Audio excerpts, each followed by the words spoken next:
Welcome to Trial by Wine.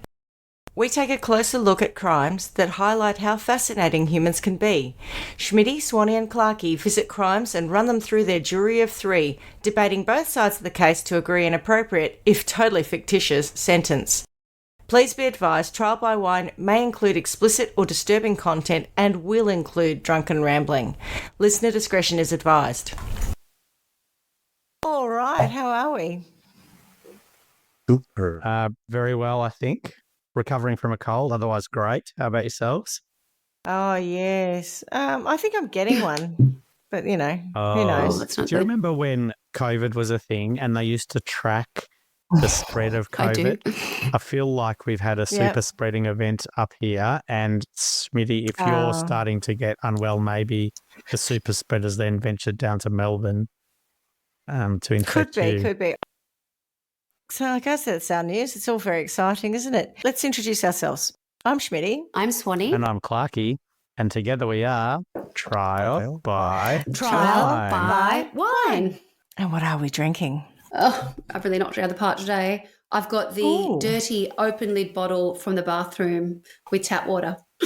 Not even bubbles in it. Delicious. Not even. Because I was racing to get here, and I opted for a tracksuit and Ugg boots, get changed into a bit cooler, than running downstairs and going to get a drink. So this is what I grabbed. It is fresh water, though. Fresh tap water. You spoil yourself. Don't want to make anyone jealous. Oh, don't mind me. Oh, another Tuesday afternoon on the bottle. What about you guys? Are you drinking something nice and interesting, I'm sure? We're on a sparkling water, but purely for medicinal purposes. We've whacked a bit of scotch into it to nice. Just help with the, kill the bugs. Yeah, all of the crap that's going on. Kill the bugs. I totally believe that works.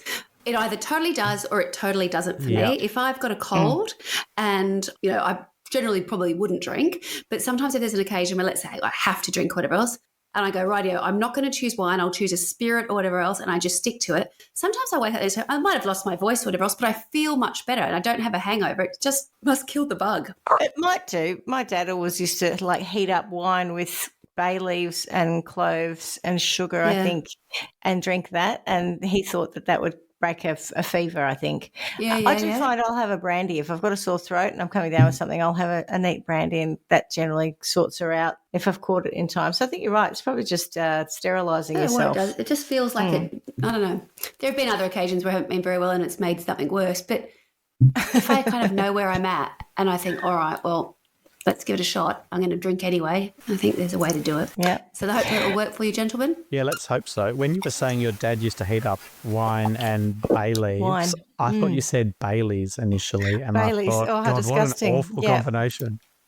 Anyway, what are you drinking? Hopefully not wine and Baileys. No, I've got a little bit of vodka and zero sugar solo. So I'm making my own hard solo. Nice and refreshing, but with a touch of Mishka vodka. Mishka. I know. Go me. So who's got a story for us? Shall I just take it away? Yeah, go for your life. I'm sure by now most of our listeners know that I'm a fan of music because, recently I've had some really good inspiration for stories from friends or listeners. They let me down this time around, literally nothing. So I'd like them to get back to their researching. But anyway, I thought I'd turn to music to see what I could find. I edited the death metal band, Mayhem, one the other day. Even listening to it again, I thought, what on earth is this story? So, no, I haven't got another Mayhem, but I did turn to music and I found this story. So I knew the song and I knew who it was about, but I didn't know a lot about the story. So I thought, here we go, let's find out. And I'm going to give you a little bit of music just to help you get into the mood of what we're going to do. Are you ready? Where we're going. Okay. Yep. I can't hear anything. Can't hear anything? No. Hang on, I'm going to have to... I just heard something about shots ringing. Someone yelling. Yeah, is this Mac the Knife? No, it's not. No. So this is the song. Tell me if you can't hear it. I can't hear it. I can hear there's a noise, but I can't... And it seems to drop out. I hardly even hear that, yeah. It might be too close. It may be too close to the microphone.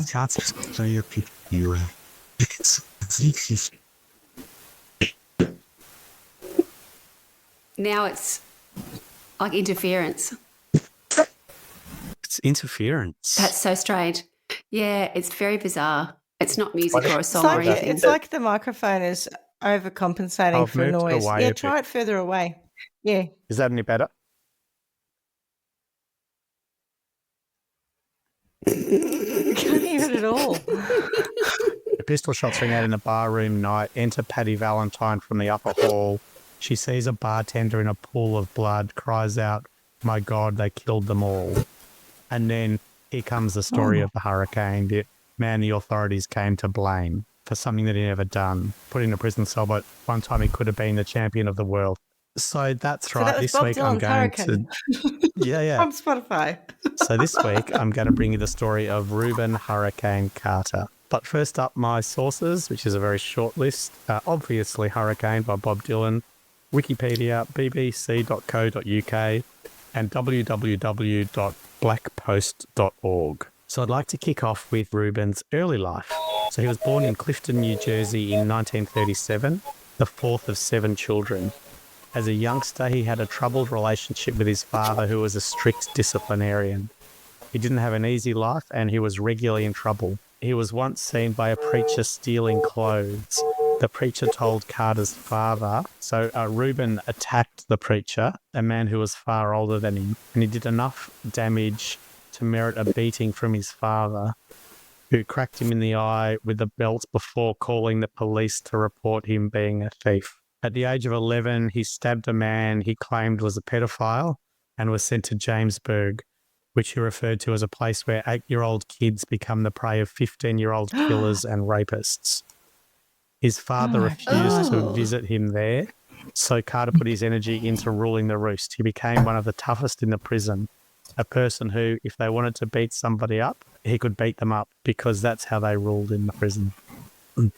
Eventually, enough was enough, and in 1954, he broke a window and escaped, and he ran for 2 days, putting 80 kilometres between him and the prison, which is almost 2 marathons in 2 days. Like, it's a lot. You have to be pretty fit to do that. Far out. Or pretty scared. If he's fighting that much, it probably happened in was. his early life. He ended up, I think, And nothing good. I might get this wrong, but I think he ended up near Philadelphia. Not 100% sure on that, but he ran, and he ended up joining the army. And he completed his basic training at Fort Jackson in South Carolina, and he was sent to West Germany. Can I just ask a question? Yeah, sure. Are you allowed to do that? Can you go No. from... So he was in another state, and they didn't realise his So it tricked crime, and so he hadn't... he got in. He didn't go in and say, I just... I just escaped Just from run away jail. from a prison. Yeah. But I'd like to be in the army. Send me to Germany so that I'm free from the prison, because I'd rather fight there than live in the prison. He kind of tricked them a little bit and got a fresh start as a result of it. So whilst he was in West Germany, he began to box for the army, and he was quite good at it. He did get discharged whilst he was in the army. Excuse me. And shortly after his discharge, he returned home to New Jersey and was convicted of 2 muggings and sent to prison again. After his release from prison in September 1961, he became a professional boxer. So he was only 5'8", so not at all tall, and probably a whole lot smaller than what you would expect a successful boxer to be. But he could obviously fight, and he had a very I don't really know much aggressive... about boxers. Are they generally huge? No, you want a there's long different reach, weights, I think. yeah. So if you're short, you're at a disadvantage, is my understanding, because it's harder to reach. Smack but he had a very aggressive style and a lot of punching power. So he's short but fairly solid, and he had lots of early round knockouts. And that, of course, drew attention, establishing him as a crowd favourite and earning him the nickname Hurricane, hence the song. And he defeated a number of middleweight contenders, including Florentino Fernandez, Holly Mims, Gomeo Brennan, and George Benton. And that's when the boxing world took notice. The Ring, which is a magazine, first listed him as one of its top 10 middleweight contenders in July 1963. So he's becoming quite good by now. And at the end of 1965, they ranked him as the number 5 middleweight. He fought 6 times in 1963, winning 4 bouts and losing 2. He remained ranked in the lower part of the top 10 until December 20, when he surprised the boxing world by flooring past and future world champion Emil Griffith twice in the first round and scoring a technical knockout. That win resulted in the ring's ranking of Carter as the number 3 contender for Joey Giardello's world middleweight title. Carter won 2 more fights, won a decision over future heavyweight champion Jimmy Ellis in 1964 before meeting Giardello in Philadelphia for a 15-round championship match on December 14. So he's right up there at this stage.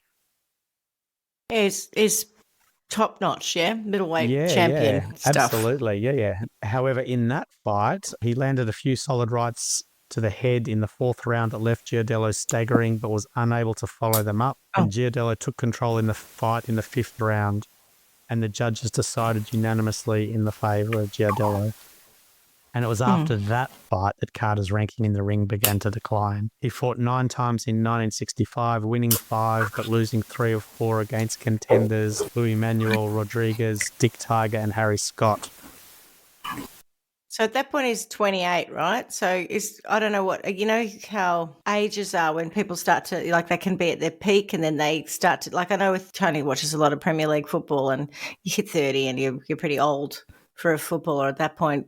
What's the deal for a middleweight boxing champion? But I reckon I've heard of boxers who are in their sort of mid-30s and possibly later who are still good. So it's not, but that's kind of the peak period, I reckon, that late 20s for men. Right. That's my, uninformed opinion.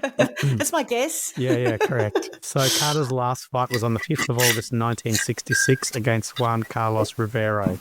He lost the fight via points decision. Carter's career ended short with a record of 27 wins with 19 total knockouts, 8 KOs and 11 TKOs, which is technical knockouts, 12 losses and 1 draw. He received an honorary championship belt from the World Boxing Council in 1993, as did Joey Giardello, and was later inducted into the New Jersey Boxing Hall of Fame. So that's a little bit about Rubin Carter prior to what Bob Dylan talks about. So our story takes us to Paterson, New Jersey. And in the 60s, Paterson was a town with plenty of racial tension. Approximately 20% of the population were black, and the mayor, Frank X. Graves, I don't know what the X is doing anyway, was more intent on enforcing the strict rule of law rather than addressing the lack of work in a county where the economy had all but collapsed. So as an example, in 1964, Paterson had an uprising which lasted from August 11 to 14. In the lead up, Mayor Graves had been preparing the police force for racial violence by giving them riot gear, tear gas, armoured personnel carriers, and sawn-off shotguns. The uprising began when a group of African-American teenagers returning from a school dance began throwing rocks at passing police cars. Graves initially ordered police to shoot to kill if their lives or the property of the police was threatened, but rescinded it to only apply if lives were threatened. So he's literally come out and said, if anyone's threatening police property, kill them. Well, anyone who threw anything at a car then? Throughout the 4 days of the uprising, groups of African Americans attacked passing cars with Molotov cocktails, rocks and other projectiles. City officials estimated that between 300 and 500 people had participated in the rioting in small groups of 20 to 25 people, which precipitated the need for the increased police presence. But the press estimated a lower figure, close to 100 people in total were involved. This uprising was smaller than the uprising. Sorry, yeah. Sorry, just so the cause of the racial tension you made mention about, like unemployment. Yeah. Was it sort of just bad socioeconomic environment and whites getting everything, or was there evidence of bad racist behaviour from whites? So what I would say, probably only touched on it, but he was more about enforcing the strict rule of the law rather than addressing the lack of work. So there's a lack of work. 20% of the population are black, not well off, need to work to eat, do all those sorts of things. He's more concerned about dealing with the crime that is Arresting people. created by By those things. the collapse in the economy, rather than trying to find Rather than ways for solving the people economy to problem. Yep. survive whilst the economy is in such trouble. And it's probably, bad way. to be fair to him, that's probably a little bit of its time. Oh, 60. What did you say? 64. Yeah, I don't want to. I don't want to support him or sound like I'm supporting him, because I'm not. But I just feel like it's one of those ones where his behaviour is possibly not that different to other people in that time. And again, I don't know that for fact, but that's kind of what I was reading into it. So the uprising was smaller than the uprisings that preceded it in other cities, but it had parallels to those localities. And this is, I guess, part of what I was saying, that there are similar things going on in other places. For example, 43 African Americans and 3 white people were arrested.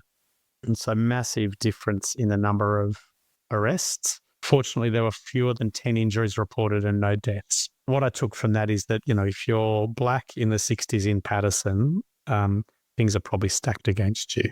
So our crime takes place at approximately 2:30 a.m. on the 17th of June, 1966. It's muggy in Paterson, despite it being the early hours of the morning. In the Lafayette Bar and Grill, which is a rundown place on the corner of a rundown area, bartender Jim Oliver is still working. Fred Nyox is sitting opposite him, drink in one hand, cigarette in another, talking to Willie Marrons. At the edge of the bar sits Hazel Tannis, who was called in for a drink after finishing her waitressing shift, and 2 black men enter the bar. Now, this is unusual because the Lafayette doesn't serve black patrons, and even more unusual is what they hold in their hands. One has a shotgun, the other a pistol. Oliver, the bartender, throws a bottle at the assailant and turns his back on them. In a heartbeat, he is on the floor, his spinal cord severed by a shotgun blast. Nyox doesn't have a chance to move from his stool. He dies in his seat, cigarette still burning in his hand, a bullet in the back of his head. Marrons turns his head at both the right and the wrong moment. A bullet passes through his eye and explodes out of his forehand. I'm assuming that's meant to be forehead.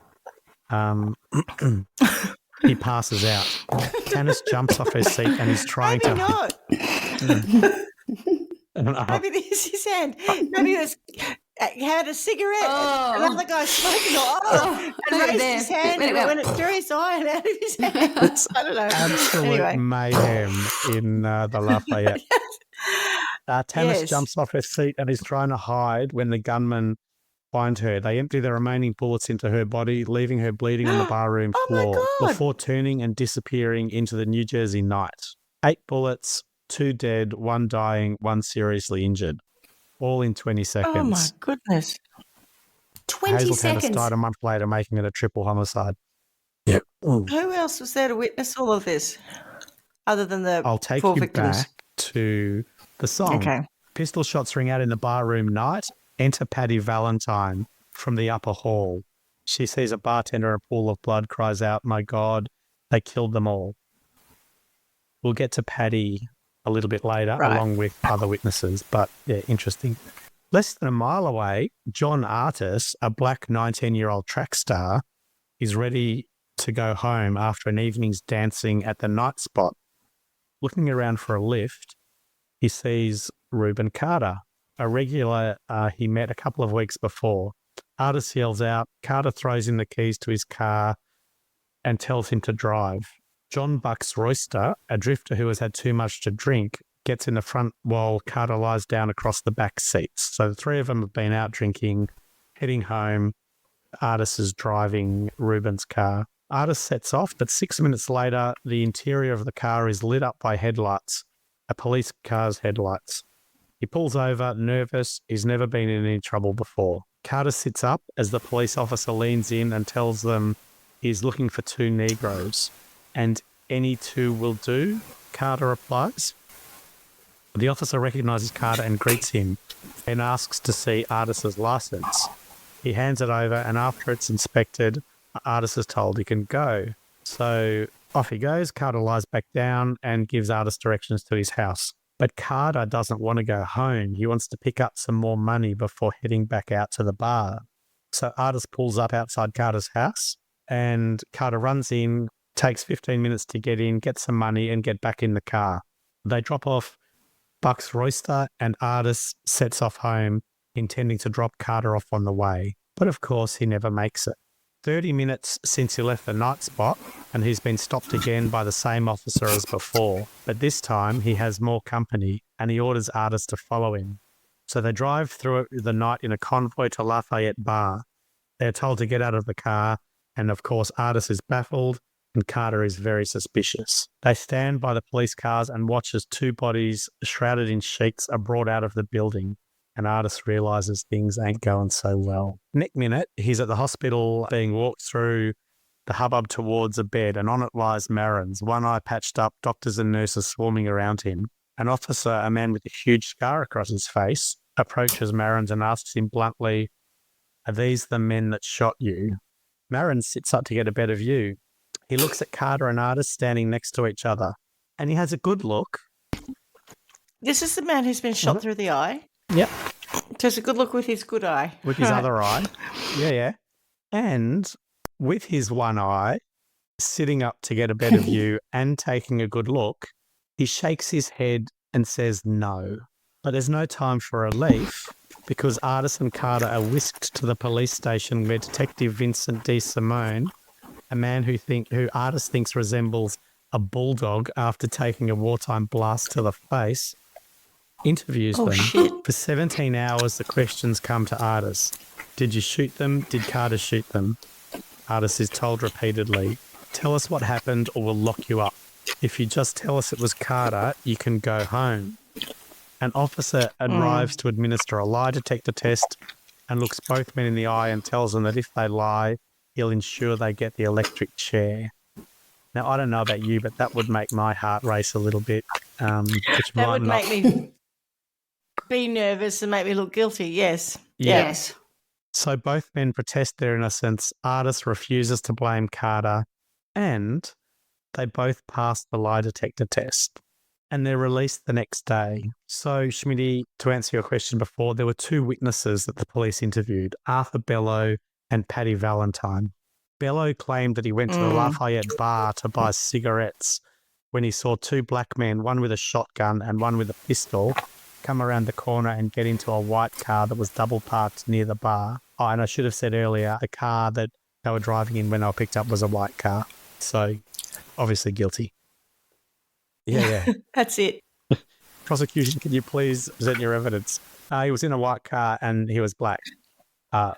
Guilty. Done. That's it. Yeah, thank you. Can't argue with that. He said that he discovered the bodies when he entered the bar. This was his testimony at trial. So Bello went into the bar when the two men came out, and that's when he discovered the bodies. Of course, what he neglected to testify was he was in the area acting as a lookout while an accomplice, Arthur Bradley, broke into a nearby warehouse. It also transpired that he took the opportunity to empty the cash register when he went in to see what was going on in the Lafayette Bar. Good yeah, guy. doing quite well so far. Now, Paddy Valentine lived above the bar and heard the shots. Like Bello, she reported seeing two black men leave the bar and then get into a white car. Guilty. They reportedly described it as a white car with a geometric design, sort of a butterfly type design in the back of the car. What? Well, Like a sticker? I think so. I'm not sure if it's a sticker or a badge for the type of car that it was, but that's what they were. Right. Oh, right. Yeah, Okay, got it. That's what they were describing. That's what I thought it meant, but surely people would know what that is, like a Mustang or a Chevrolet. Like you would have thought Would people would recognise know. it. Yeah. And It's not, so this is 64. It's not like they've got weird Korean cars that like we've got. Yeah. And I have no idea No, what they that's are. very true. You know? It could be me that's the problem in that one. But Carter did have writing on his car. Yes, it had the geometric design, New York State license plates with blue background and orange lettering. Another neighbour, Ronald Ruggiero, also heard the shots and said that from his window he saw Alfred Bello running west on Lafayette Street towards 16th Street. He then heard the screech of tyres and saw a white car shoot past, heading west. with 2 black males in the front seat. So forensics later established the victims were shot by a .32 caliber pistol and a 12-gauge shotgun, although the weapons were never found. There was no forensic evidence linking Carter or Artis to the murders.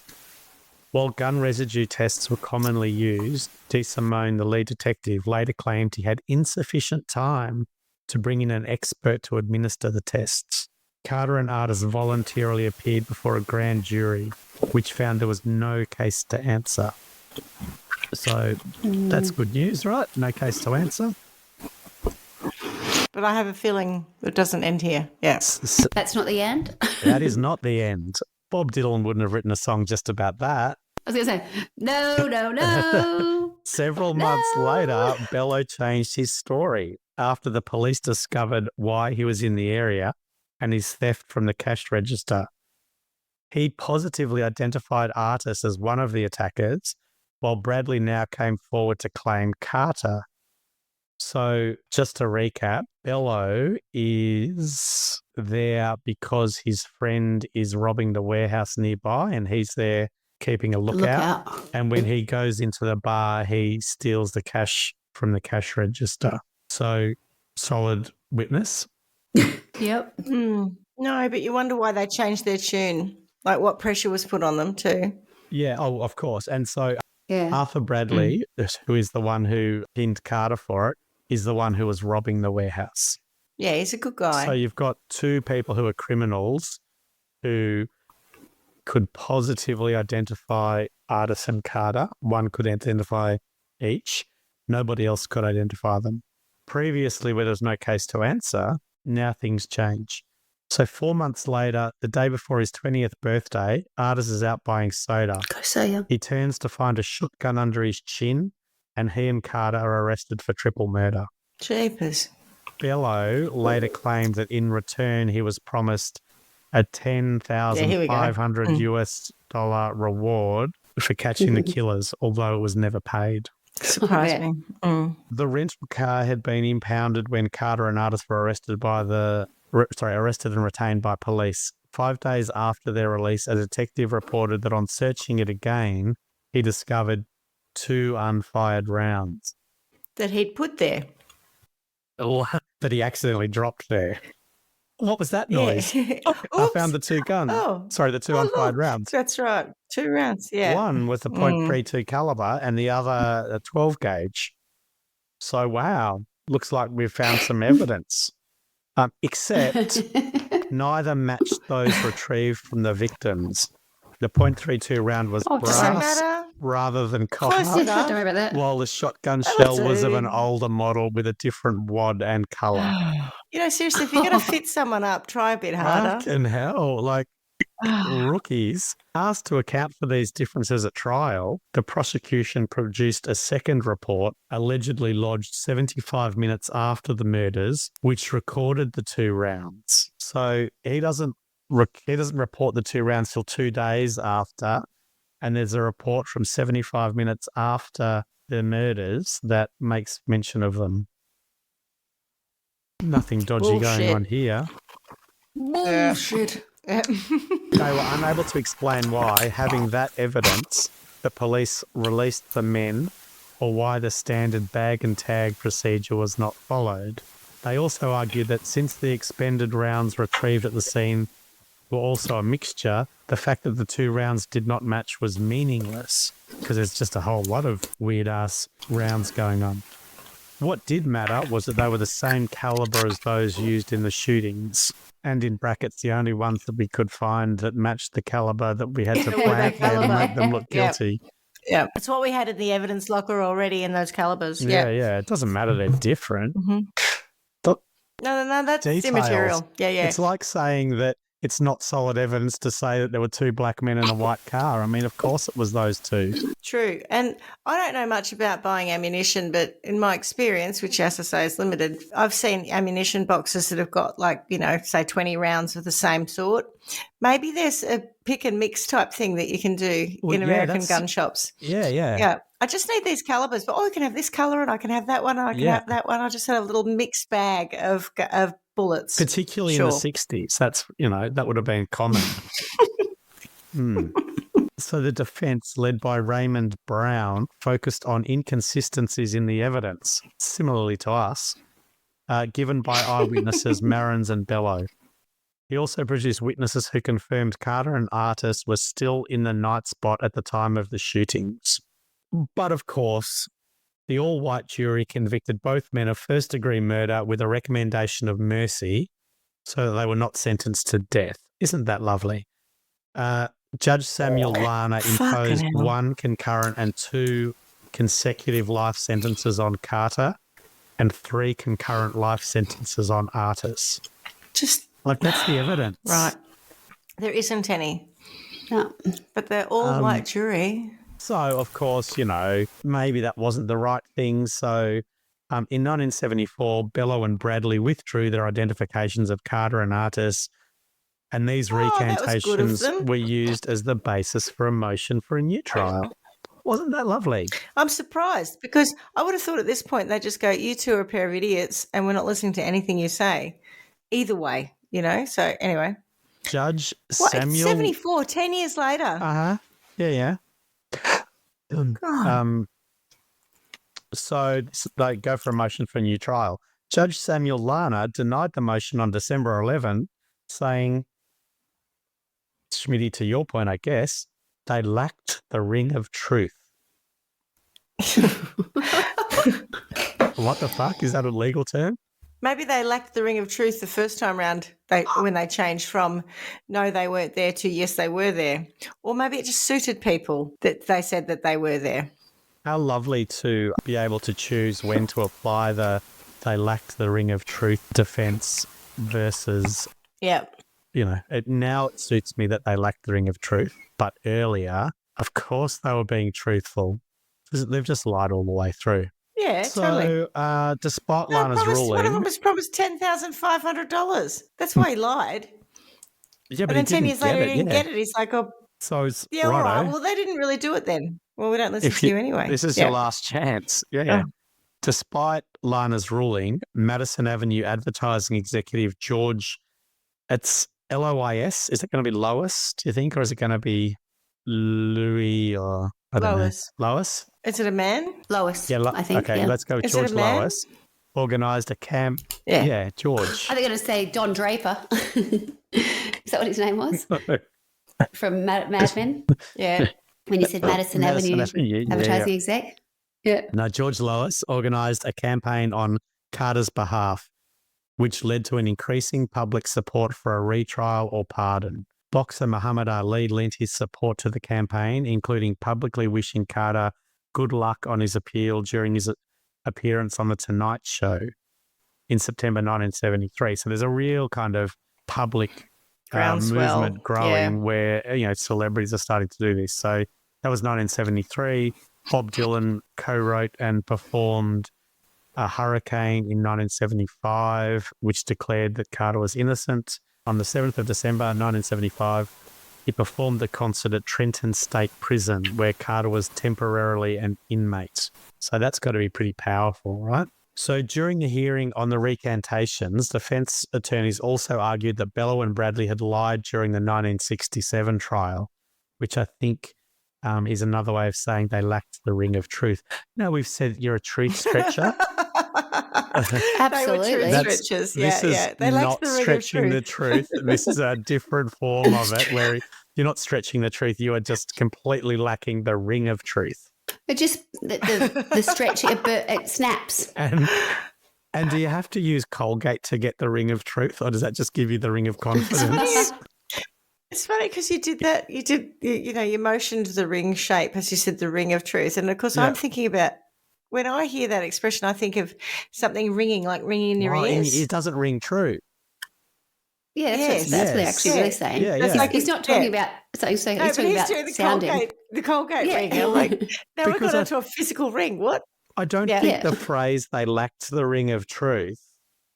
Is it one like the ring ring to that rule them binds us? all. Yeah, that's right. No, I think it does mean that. It doesn't sound like it's the truth. That's what I thought. It does. It's a sound. It's a sound. Yeah, it doesn't sound expression about sound. I just think that phrase, "they lacked the ring of truth," conjures up to me like a ring of confidence.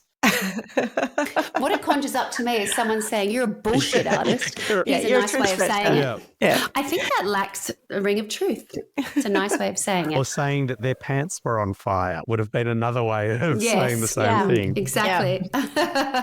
Defence attorneys argued that they had lied in the 1967 trial, telling jurors that they had made only certain narrow, limited deals with prosecutors in exchange for their trial testimony. A detective taped one interrogation of Bello in 1966, and when it was played during the recantation hearings, defence attorneys argued that the tape revealed promises beyond that to which Bello had testified. And so, if that was true, What does that mean? Sorry. So there was stuff in the tapes that went even further than what Bello had testified in the trial, in the original trial. And Right. prosecutors should have disclosed that as exculpatory evidence. Right. Or had a duty to disclose that their witnesses had lied on the stand. So basically they knew more than what the... Oh, so they knew they were bullshitting. They knew they were lacking the ring of truth at the time. So they knew things like that he'd gone in and stolen the cash that he had. Oh, and they didn't tell anyone that on the stand because if I see. Because if you had, the jury would have been, well, you're a dodgy bugger anyway. Yeah, right. So that wasn't in there. Okay, right. And I think there was also, I can't remember, but there may have been mention of the reward, which didn't come up until later. Okay. So if you can help us solve this, blah, blah, blah. Anyway, so where did I get to? Lana denied the second argument as well, but the New Jersey Supreme Court unanimously held that the evidence of various deals made between the prosecution and witnesses Bello and Bradley should have been disclosed to the defense before or during the 1967 trial, as this could have affected the jury's evaluation of the credibility of the eyewitnesses.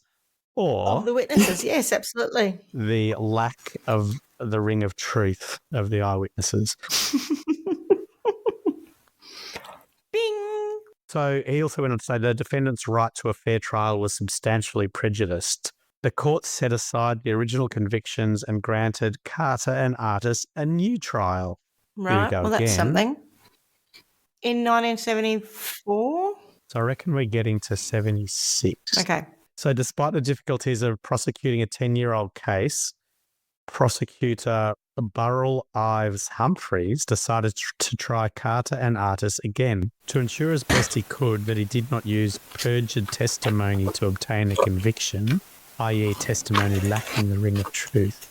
Humphreys had Bello polygraphed, once by Leonard H. Harrelson and a second time by Richard Arthur, both well-known and respected experts in the field. Both men concluded that Bello did in fact have the ring of truth in this testimony, and particularly when he said he'd seen Carter outside the Lafayette immediately after the murders.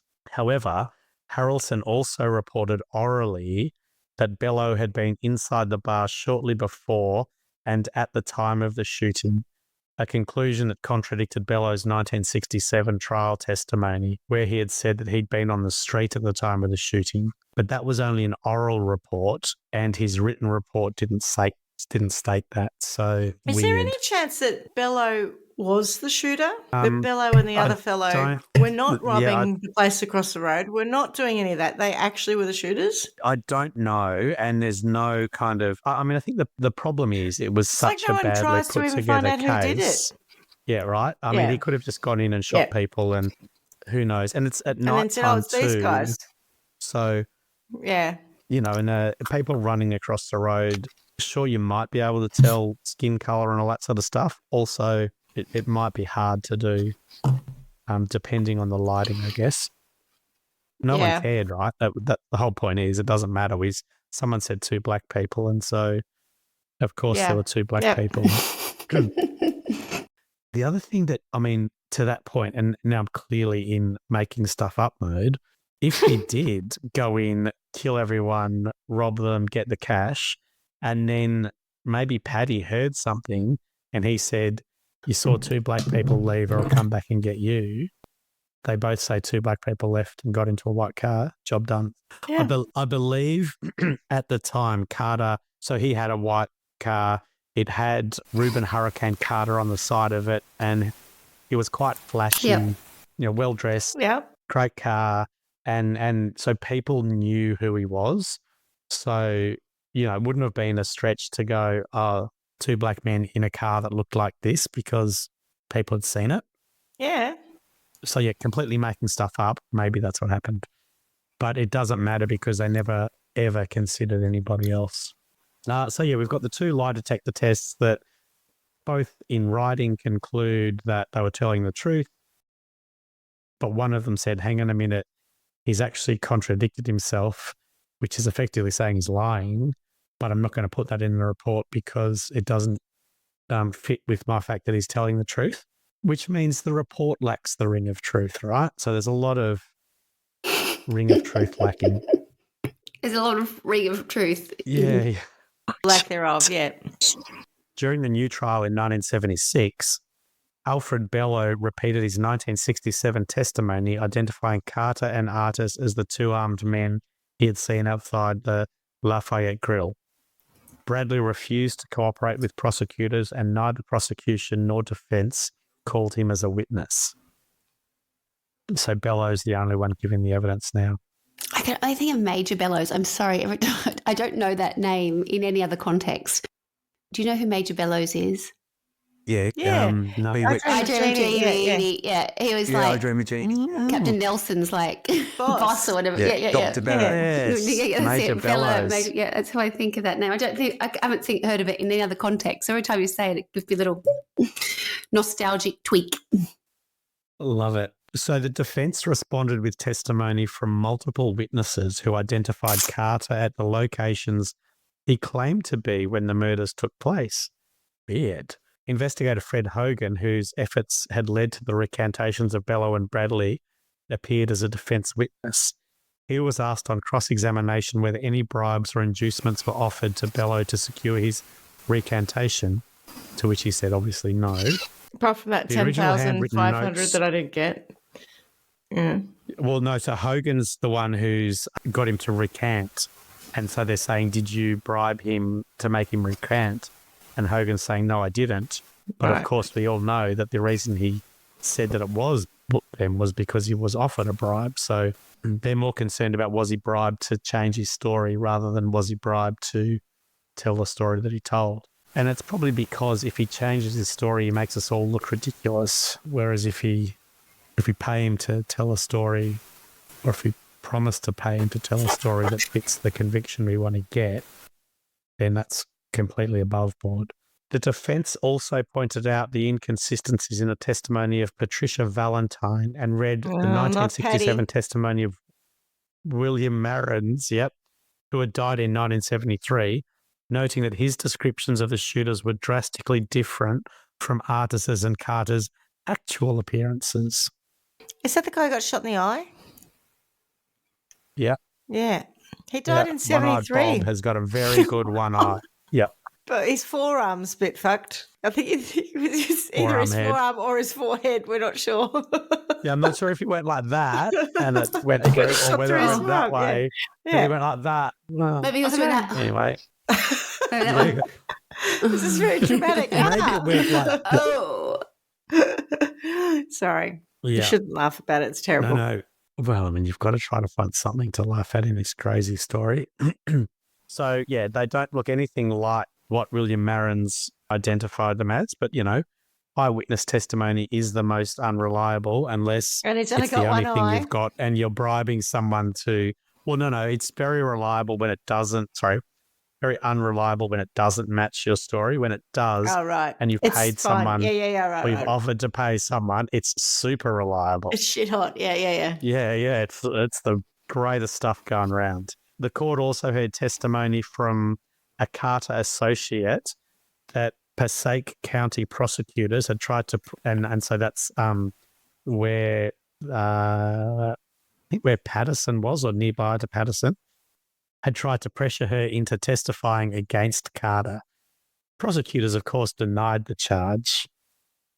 After deliberating for almost 9 hours, the jury again found Carter and Artis guilty of the murders. Oh, far out.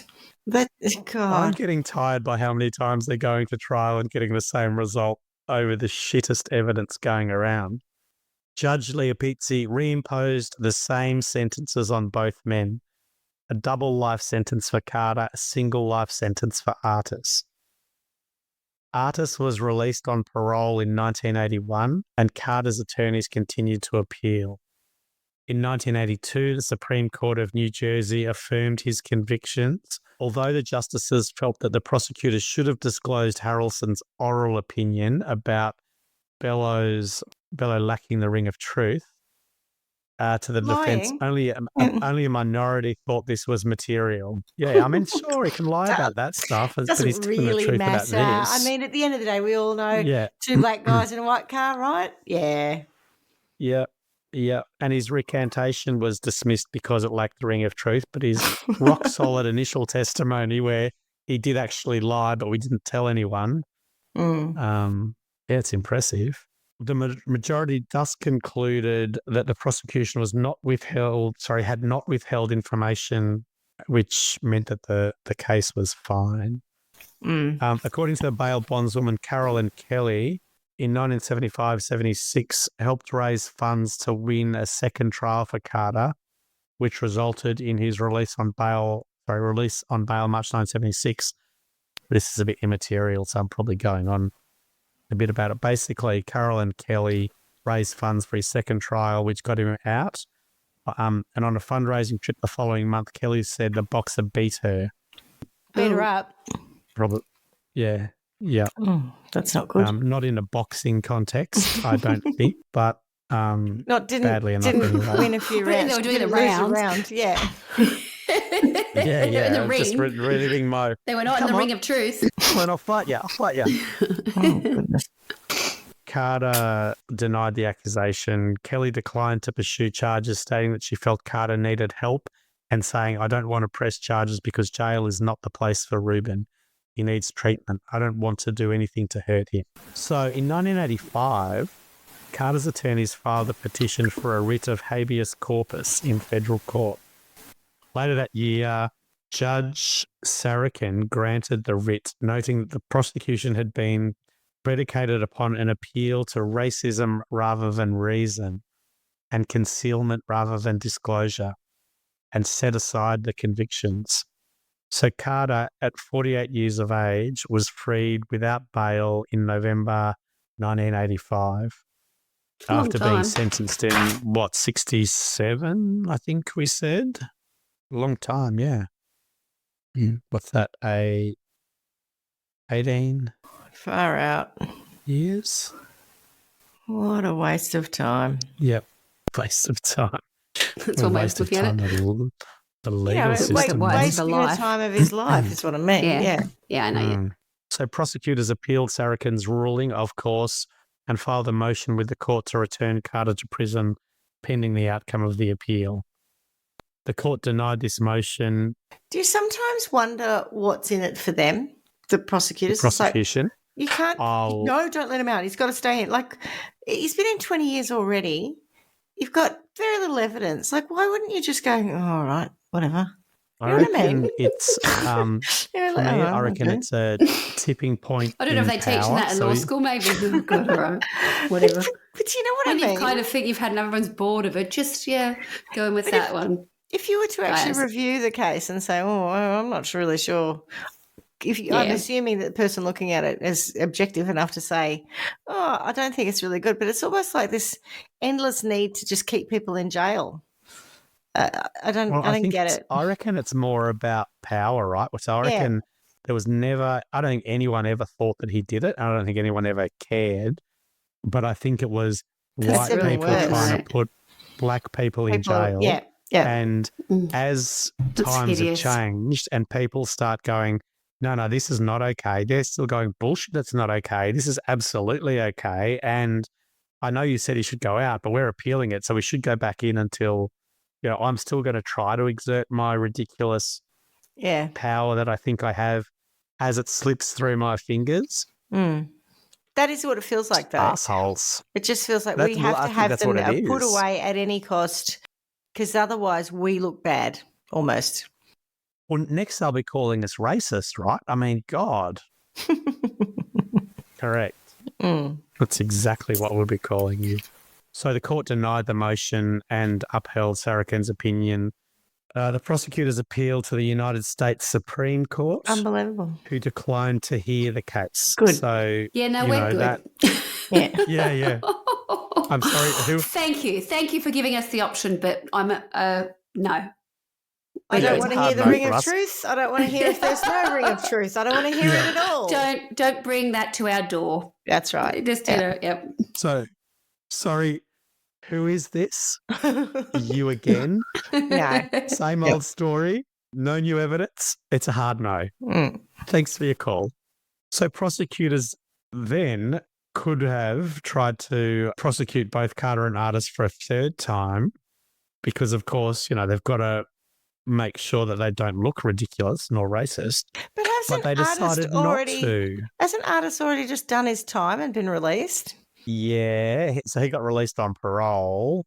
Yeah, but because he did his time, but because they had decided that the trial was predicated upon racism, blah, blah, blah, but they set aside the convictions, they could have tried again, apparently. They could have gone back again. That was what I was kind of questioning. I would have thought if he's already done his time, you can't go back and go, well, putting you in again. But all right. Ugh. But... No.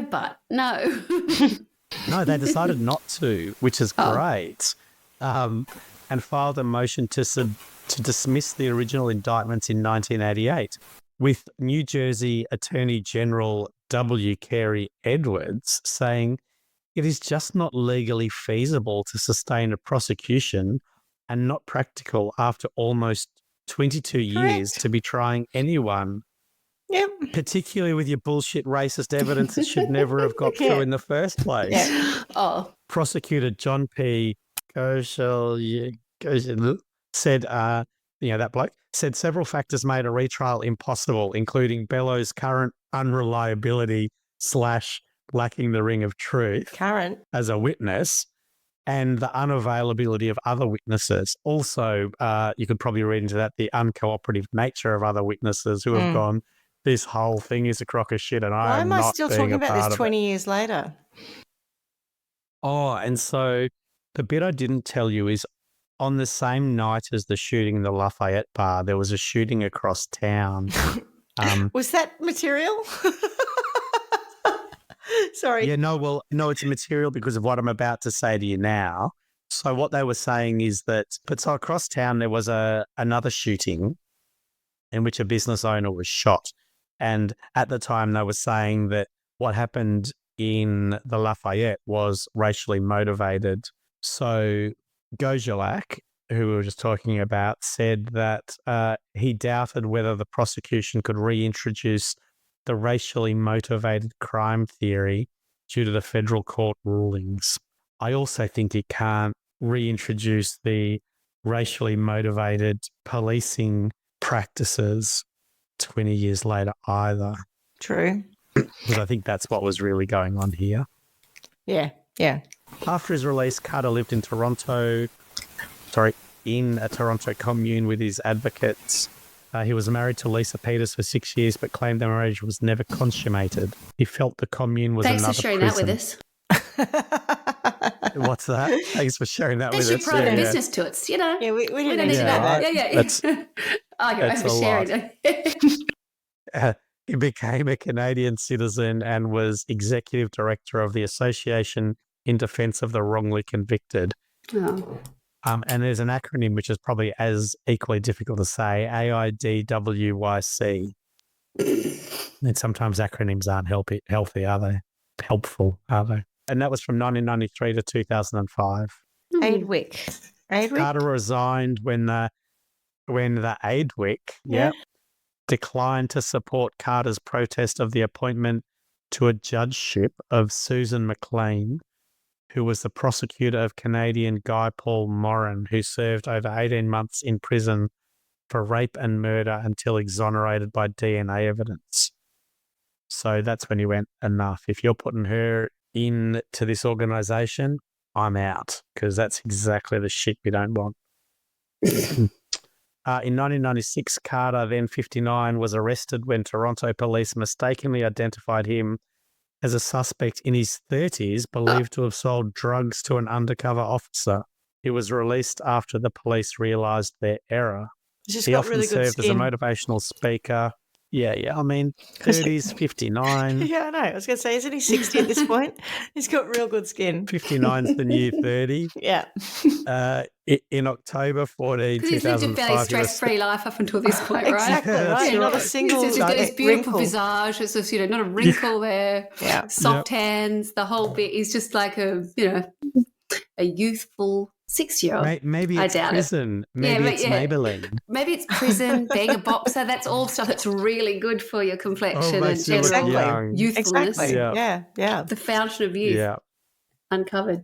So on the 14th of October 2005, he received 2 honorary doctorates of law, one from York University in Toronto and one from Griffith University in Brisbane, in recognition of his work with AIDWIC and the Innocence Project. And Carter received the Abolition Award from Death Penalty Focus in 1996. I don't know what that is. In March 2012, whilst attending the International Justice Conference in Burswood, Western Australia, Oh, please Swanee, don't say God rested you. he did not. He revealed that he had terminal prostate cancer. At the time, doctors gave him between 3 and 6 months to live. Beginning shortly after that time, John Artis lived with and cared for Carter. Who did? That's Sorry. nice, isn't it? John Artis, who he was convicted with. Right. Did they consummate that or we don't know? Yeah, there was no confirming or denying. Maybe he'd learned not to overshare by this stage. Yeah, maybe. Maybe that was why he was so desperate to share the other bit. Maybe it was never asked. Don't ask, don't tell. So on the 20th of April 2014, Artis confirmed that Carter, at the age of 76, had succumbed to his illness. Oh, but he'd made it to Perth, so. Yeah, that's right. He'd done everything. He'd Ticked got everything off his his bucket list. Yeah. Oh, I've been been to to Burswood Burswood. too. Birdswood. Been to Crown, been to Burswood. Yeah, the Burswood Dome. Been to like was the buffet afterwards- restaurant at Burswood. It's the all-you-can-eat buffet, which is an offer and not a challenge. I think it's called Epicurean these days. Very Oh, is it? Fancy. fancy, yeah. People sometimes talk about it, like they'll reference if they take their kids there, and I go, what are they talking about? So they'll call it Epicurean, I think I don't know what they're talking about. Then I go, oh, yep, right, the buffet restaurant at Crown. Nice. Cremated, and his ashes were scattered in part over Cape Cod and in part at a horse farm in Kentucky. In the months leading up to his death, Nothing in Carter New had Jersey? worked for the... Nothing in New Patterson? No. Jersey. Nothing in Patterson. No. No, none of that. In the months leading up to his death, Carter had worked for the exoneration of David McCallum, a Brooklyn man who had been incarcerated since 1985 on charges of murder. 2 months before his death, Carter published Hurricane Carter's Dying Wish, an opinion piece in the New York Daily Times, in which he asked for an independent review of McCallum's conviction. In it, he said, I request that McCallum be granted a full hearing by the Brooklyn Conviction Integrity Unit, now under the auspices of the new District Attorney, Ken Thompson. Knowing what I do, I am certain that when the facts are brought to light, Thompson will recommend his immediate release, just as my own verdict was predicated on racism rather than reason and on concealment rather than disclosure. On October the 15th, 2014, McCallum was exonerated. So that's nice. Good work. So that's only what? April is when he passed. October is when McCallum was exonerated. So 6 months later, maybe. And John Artis died of abdominal aortic aneurysm on November 7th, 2021 at the age of 75. And that, my friends, is the story of Rubin Hurricane Carter. Wonderful. What did you think? I have one Otherwise known as the question. ring of truth. Was there any... Do I think he's guilty? No. Do you Because it's quite... have any idea? Is there any information about his view on Dylan's song? No, I never Didn't come across saw anything? that. That is No. a really good question. You know, because I sometimes you imagine- just imagine assume they'd like being- something like that, and it might be something that they really don't like. You know, you just never know. Mm. But I guess if you really didn't like it, they probably would be online that it, you know, something to that effect. I did see that he didn't like the nickname Hurricane. I never knew that was about, and I have never been a massive Bob Dylan fan, although I'm starting to enjoy some of his stuff more recently. But that is a great song. It's certainly got a really great, what's it called, Schmitty? Is it the melody that I really enjoy about that? What is it that's good about that song? Could be. I'm not talking about the lyrics. I just the tune. just how it builds kind of thing. I don't know. Yeah. Yeah. It's good songwriting. It feels like a good movie music, you know, like for a scene in a movie from a certain period of time about, you know, injustice and, Yeah. you know, something sort of rage, something sort of bubbling up.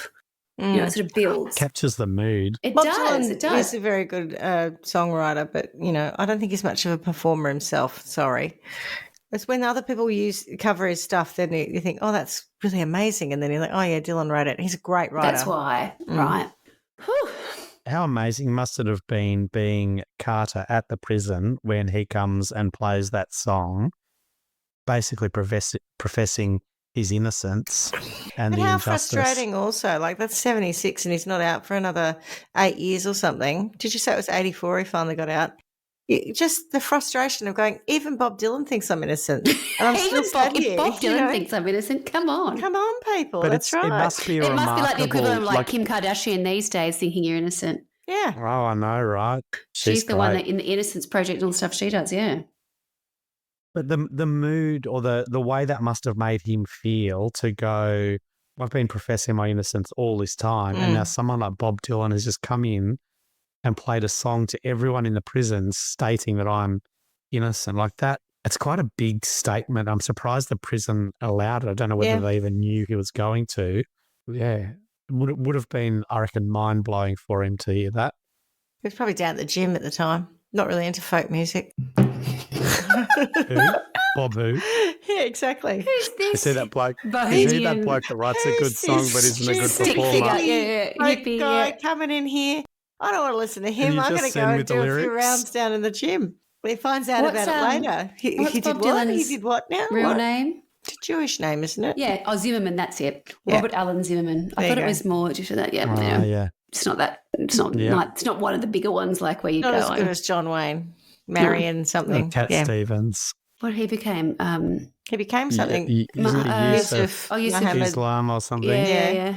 It's like He Muhammad Ali, changed I his guess. name, but what was his name first? It wasn't Cat, I bet you. Speaking of folk singers. It's Catherine. He was born a woman. Oh, goodness me. Oh, I my hate word. stories like this where people's lives have just been wasted because of dumb protocol and racism and pointless things. Mm.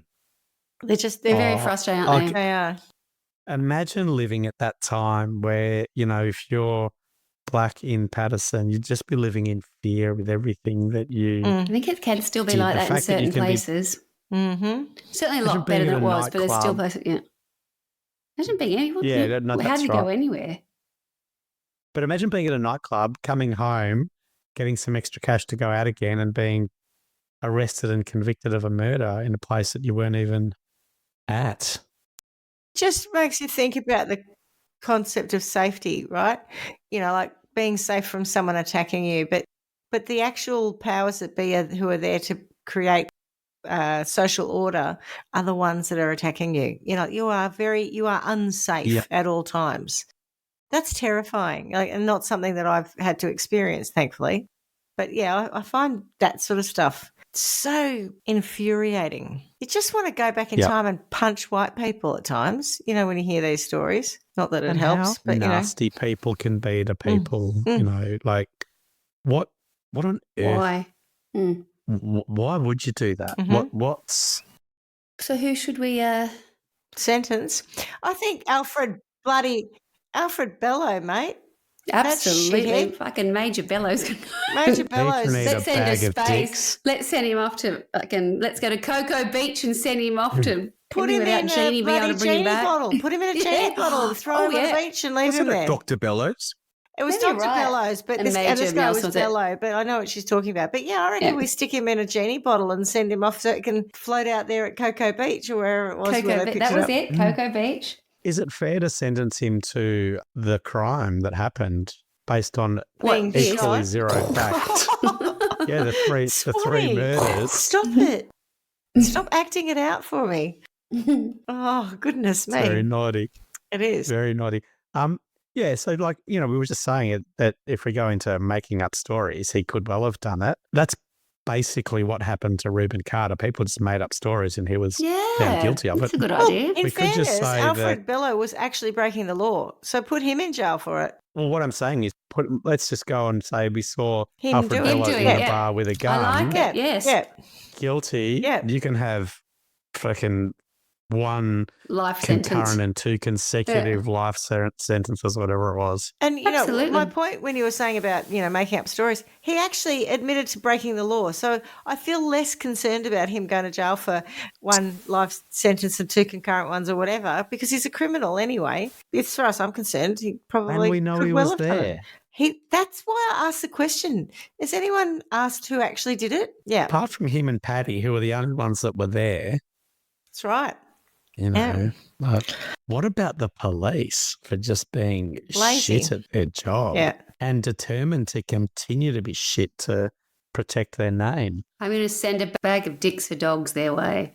That's what I think. What a big bag. I'm going to replace the donut shop with a bag of dicks for dog shop, and they have to go there every morning and have their bag of and dog get the dicks half dozen. with their coffee. Yeah. Instead of or the donuts, person they're behind like the counter. dried cow sphincters. The person behind the counter just goes to hand over the cinnamon donuts that smell delicious and goes, "Oh, sorry, we've only got a bag of dicks for dogs for you. We can microwave them if you like." Soften them up a bit. That's a lovely idea, actually. I hadn't thought about that. Just not in the oven, just microwave them, zap Just them. to make them waft a bit. Yeah, I think that's actually quite a good series of sentences this time around. Yeah. Happy with that. Nice. Yeah. Yeah. Oh, goodness. All right, well, that was a good one, Clarky. Hadn't heard it, as I often haven't heard them. As I said, really, I get terribly frustrated, but I'm okay if we send everyone to jail or Cocoa Beach and bags of dicks for dogs and cops. It's one of those things I've always known the name for some reason. Weird. It's very that rings a bell. And I did look it up, and I think there has been a movie with Denzel Washington playing Hurricane. Yes. I thought you were talking about the name of Cocoa Beach. No, Cocoa Beach. I've been to Cocoa Beach. Oh, right. But yes, that sort of, it's, when it's in your peripheral kind of brain, it's somewhere in there. It's like sort of, I've heard of it. I can't grab hold of it. I don't really know what it's about, but I've definitely heard of him. And of course, the song, but would never have known that there was a connection with whatever else. So thank you. I've just learned something. Be interested to see if I can remember it next week. Ask me because I've no doubt forgotten. I have no filing system in this brain, unfortunately. Doesn't seem to work anymore. But yeah, that was really interesting. Good one. All right, Clarky. Glad you enjoyed it. We did. And on that note, as we say every week, miss you already. Ciao. Ciao. Ciao. And don't forget that ring of truth. Bing. Take the ring of truth wherever you go. Thanks for listening to Trial by Wine. You can contact us at trialbywine@gmail.com. Please rate, review and subscribe to Trial by Wine on Apple Podcasts or wherever you get your podcasts. If you'd like to support us, you can become a patron at www.patreon.com, Trial by Wine, or visit our website www.trialbywine.com to donate to us. Your support will help us cover many more cases and apply wacky sentences. We really appreciate you listening and hope you tell everyone about us. Our cover art is by John Christo and music is by Beauchamp from pixabay.com.